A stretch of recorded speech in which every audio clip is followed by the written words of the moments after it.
بسم الله الرحمن الرحيم waxaan salaamayaa xafladan sharafta badan oo waftiga balaaran uu hogaaminayo Cabdullaahi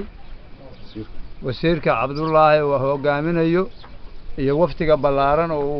uu hogaaminayo culimada odayaasha gabdhaha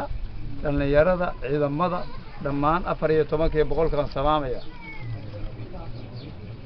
salaam bacdigeed waxa weeyaan waxaan u mahad celinayaa ummadda Soomaaliyeed meel ay joogtaba oo ugu baaqayaan nabad iyo baraare ama bacdi waxaan mahad labaad u celinayaa oo aan u mahadnaqayaa oo Ilaahay uga baryayaa nabad iyo barwaaqo iyo baraara dawlad goboleedka Puntland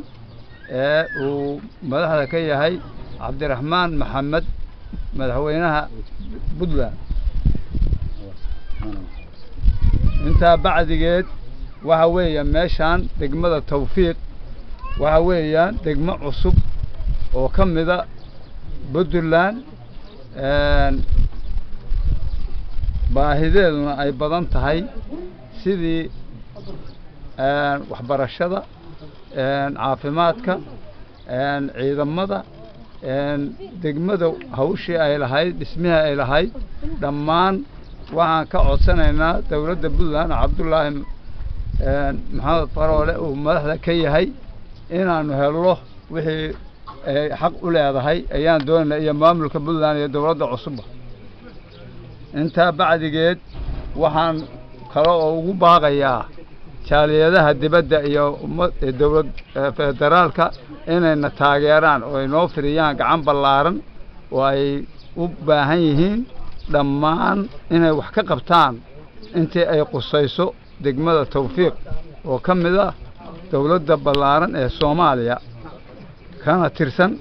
dawlad goboleedka Puntland inta bacdigeed mar labaad waxaan ku laabanayaa maamulka Puntland oo hogaamiye Cabdullaahi Maxamed Faroole oo wax ka qabtay degmada Tawfiiq